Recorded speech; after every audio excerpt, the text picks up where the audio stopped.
여러분 안녕하십니까. 10월 31일 금요일 넘치는 우리 교회 매일 묵상 시작하도록 하겠습니다. 오늘 본문 말씀은 역대하 36장 1절부터 23절까지 말씀입니다. 10월의 마지막 날입니다. 어떤 가수가 부른 그 10월의 마지막 날을 기억하고 있다고 그랬는데 여러분들의 10월의 마지막 날은 어떤 날인지 한번 기억해 보시고요. 오늘 우리에게 주시는 말씀을 또한 기억하셔서 우리들의 삶의 인도 그리고 길잡이로 삼았으면 좋겠다라는 생각을 해봅니다. 요아스가 죽고 난 다음에 요시야죠. 요아스가 아니고 요시야가 죽고 난 다음에 그 아들들이 왕에 오른단 말이에요. 어떻게 오르냐면 아들 그리고 손자 아들 이렇게 됩니다. 요렇게만 그냥 외워두시면 될 것 같아요. 아들, 손자 아들. 그러니까 맨 처음에 왕이 된 사람은 여호아스라고 나오거든요. 1절에 보면요. 그 땅의 백성이 요시야의 아들 여호아스를 세워 그의 아버지를 대신하여 예루살렘에서 왕으로 삼으니 이렇게 얘기했어요. 23세에 그리고 올라서 3달 동안 왕 노릇한 사람, 이 사람이 여호아하스입니다. 여호아하스는 요시야의 네 번째 아들이에요. 네 번째 아들. 이 네 번째 아들인데 왜 이 요시야가 3개월밖에 못했느냐? 애굽 왕 느고가 와서 이 여호아하스를 그냥 폐위시켜 버립니다. 여러분 요시야, 좀 헷갈리네요. 요시야가 왜 죽었죠? 갈그미스 전투하러 가는 애굽 왕 느고를 막다가 죽었잖아요. 그래서 그 전쟁에서 요시야는 죽었고 그 느고는 올라갔단 말이에요. 올라가서 갈그미스 전투를 합니다. 아수르와 애굽의 연합군과 신흥 바벨론이 이렇게 전쟁을 했는데 결국 누가 이기냐면요. 바벨론이 이기게 됩니다. 그리고 애굽 왕 느고는 그 패에서 내려오게 되는 거죠. 여러분 내려오는 길에 기분 좋아요, 나빠요? 나쁘잖아요. 그러니까 어떻게 합니까? 예루살렘에 들려서 이 요시야가 죽고 난 다음에 왕으로 세웠던 여호아스를 폐위시킵니다. 폐위시키고 여러 가지 이런 보물들도 다 탈취하고 그렇게 간단 말이에요. 그 폐위시켜서 누군가 또 왕으로 세워야 될 거 아닙니까? 누구를 세우냐면 4절에 보면 애굽 왕 느고가 또 그의 형제 엘리야김을 세워 유다와 예루살렘 왕으로 삼고 그의 이름을 고쳐 여호야김이라 하고 그의 형제 여호아스를 애굽으로 잡아갔더라. 이렇게 얘기합니다. 여호아스는 잡혀갔어요. 그리고 둘째 아들이었던 이 엘리야김이 왕이 됩니다. 요시야의 둘째 아들인 거죠. 엘리야김이 왕이 되는데 그 이름을 여호야김으로 바꿉니다. 이거 뭡니까? 너희는 이제 나의 석국이야 라고 하는 것들을 표시하기 위해서 엘리야김을 여호야김으로 이름을 바꾸고 여호아하스는 포로로 잡아가는 거예요. 온갖 보물들을 다 가지고 다 뺏어서 가는 것들을 볼 수 있습니다. 여호아하스 그 다음에 엘리야김 혹은 여호야김이 왕이 되어서 이제 이 정도 됐으면 좀 정신 차리고 이렇게 할 만도 한데 이 여호야김도 마찬가지로 하나님을 따르지 않고 우상을 섬기고 온갖 악행들을 다 하는 것을 볼 수 있습니다. 그래서 이 여호야김 이 사람이 죽고 난 다음에 여호야김의 아들이 왕이 돼요. 그 사람이 여호야긴이 되는 겁니다. 여호야긴이요. 여호야긴은 여호야김의 아들입니다. 요시야의 손자가 되는 거죠.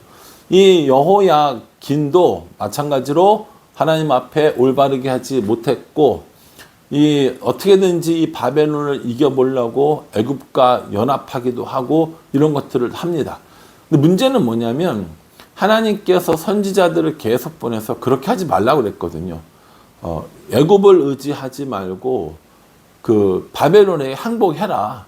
그게 낫다라는 얘기를 계속 해주셨단 말이에요. 그 대표적인 사람이 누굽니까? 예레미야입니다. 예레미야는 유다 왕국이 멸망했을 때 함께 있었던 선지자였고요. 예레미야가 이스라엘 향해서 뭐라고 얘기했냐면 애굽 의지하면 안 된다. 애굽 의지하면 다 죽는다. 차라리 바벨론에 항복해서 목숨이라도 부지하자. 그렇게 하면 하나님께서 70년이 지나면 우리를 돌아오게 할 것이다. 내내 이 얘기를 했거든요. 근데 그 얘기를 들어야 안 들어요? 안 듣는 거죠. 여호야긴이 결국 또 이 폐위당하고 죽게 되는 거죠. 여호야긴은 누구에게 죽냐면 그 남유다를 멸망시키러 온 느부갓네살에 의해서 죽게 됩니다. 그 포로로 끌려갔지만 돌아오지 못하고 느부갓네살에 의해서 죽음을 맞이하게 되고, 이 느부갓네살이 또다시 왕을 세우는데 그게 누구냐면 시드기야가 되는 겁니다. 원래 시드기야의 이름은 마따니아입니다. 마따니아. 근데 이 마따니아라는 이름은 유대식 이름이고 시드기야는 바벨론식 이름이거든요. 그러니까 바벨론식 이름을 바꿈으로 말미암아 너희 이제 우리 석국이야 라고 하는 것들을 또 보여주는 거예요. 그러니까 시드기야가 이제 마지막 왕이 되는 거거든요. 이 시드기야가 왕으로 올라왔을 때도 마찬가지로 끊임없이 우상을 숭배하고 하나님을 거역합니다. 12절에요. 그의 하나님 여호와 보시기에 악을 행하고 선지자 예레미야가 여호와의 말씀을 일러도 그 앞에서 겸손하지 아니하였으며, 이렇게 얘기합니다. 시드기야가 왕에 올라왔는데도 여전히 하나님의 말씀을 따르지 않고 우상을 숭배하고 애굽을 의지하고 이런 일들을 계속하는 거예요. 예레미야가 안 된다고 그랬거든요. 그러면 안 됩니다. 애굽을 의지하지 마십시오. 하나님을 의지하지 마십시오. 하나님께로 돌아오십시오. 바벨론에게 항복하십시오. 내내 이 이야기를 했는데 이 이야기를 듣지 않아요. 그리고 시드기야는 오히려 애굽을 의지해서 애굽과 이 연합해서 바벨론을 공격하려고 합니다. 독립하려고 하는 거죠. 13절에요. 또한 느부갓네살 왕이 그의 하나님을 가리켜 맹세하게 하였으나 그가 왕을 배반하고 목을 곧게 하며 마음을 완악하게 하여 이스라엘 하나님 여호와께로 돌아오지 아니하였고, 이렇게 얘기합니다. 참 이 시드기야는요 어떻게 됩니까? 느부갓네살 왕도 배반해요. 하나님께로 돌아오지도 않아요. 그리고 온갖 가증한 일, 우상숭배죠. 이런 일들을 다 합니다. 이 나라가 제대로 될 수 있겠습니까? 여러분, 나라가 혼란하고 그 신앙이 어지러운 이때가 되면요, 하나님께서 이 선지자들을 계속 보내시는 거예요. 그래서 예레미야도 보내시고요, 스바냐도 보내시고요, 이런 선지자들을 계속 보내셔가지고 하나님께로 돌아와라 내내 이야기하는데 듣지 않습니다. 16절 보면요, 그의 백성이 하나님의 사신들을 비웃고 그의 말씀을 멸시하며 그의 선지자를 욕하여 여호와의 진노를 그 백성에게 미치게 하여 회복할 수 없게 하였으므로, 이렇게 얘기합니다. 이제 회복할 수 없는 거예요. 이제 회복할 수 없는 거예요. 이 요시야 때 정말 이 부흥이 있었고 정말 그 뒤로 올바르게 했으면 좋겠는데, 여호아스도 여호야김도 여호야긴도 시드기야도 아무도 하나님 앞에 엎드려서 회개하고 나라를, 민족을 살려달라고 하나님께 구하지 않았습니다. 오히려 우상들을 섬기고 의지하지 말라고 하는 애굽을 의지하고 이런 일들로 말미암아 결국 애굽도 멸망하게 되는 것이죠. 19절에 보십시오. 또 하나님의 전을 불사르며 예루살렘 성벽을 헐며 그들의 모든 궁실을 불사르며 그들의 모든 귀한 그릇들을 부수고, 이렇게 얘기합니다.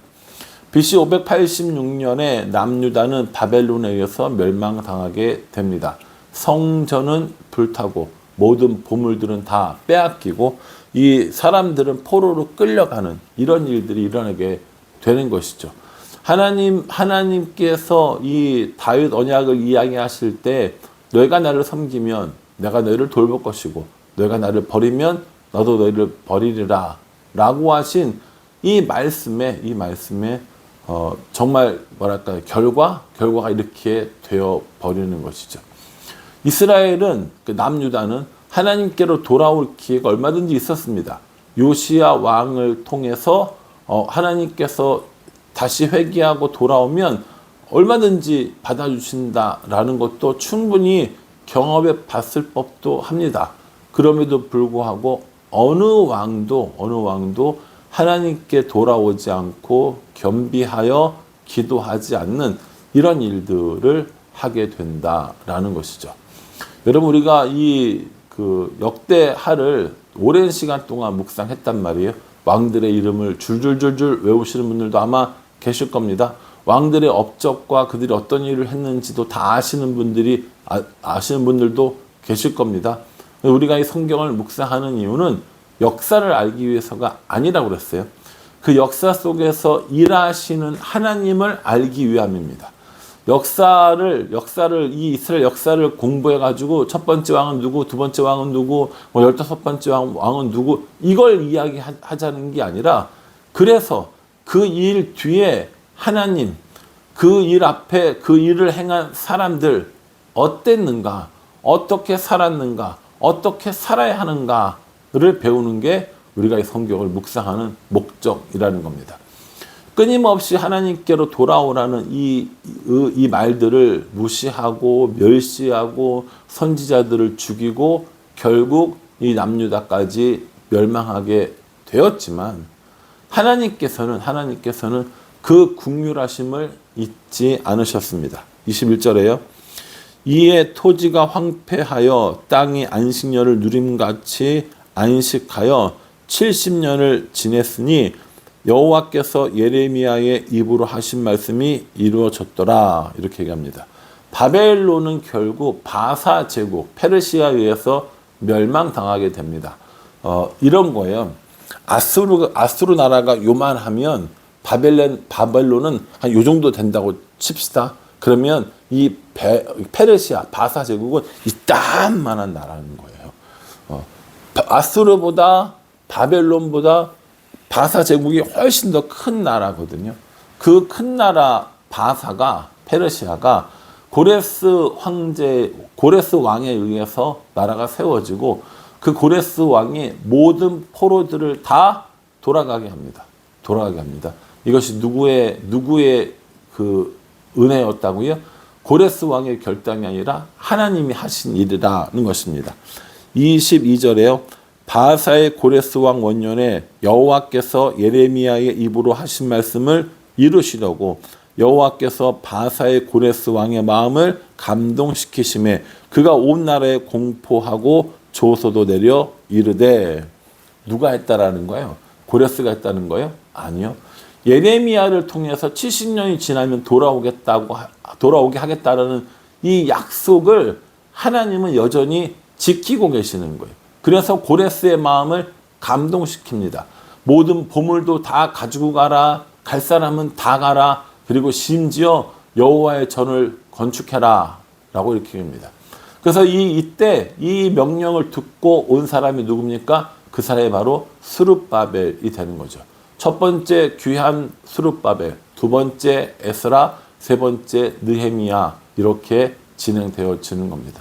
그래서 이제 우리가 이 역대기를 마치면서 멸망되었구나, 끝났구나로 되는 것이 아니라 이렇게 해서 우리가 돌아왔다라는 것을 이 역대기를 기록한 사람이 알려주고 있다는 거예요. 여기 지금 바사왕 고레스까지 이야기했잖아요. 그럼 이 사람은 바사왕 고레스가 조서를 선포해서 돌아온 걸 아는 사람인 거잖아요. 그래서 우리가 이 역대기를 에스라가 쓰지 않았을까라는 생각을 해본다라는 것이죠. 이렇게 그 하나님의 마음에 감동을 입은 고레스에 의해서 사람들이 돌아온 이야기, 돌아와서 사람들이 어떻게 살았는가, 에스라는 또 느헤미야는 어떻게 살았는가 하는 것들은 이제 11월 달부터 시작되는 매일 성경에서 다시 살펴보고자 합니다.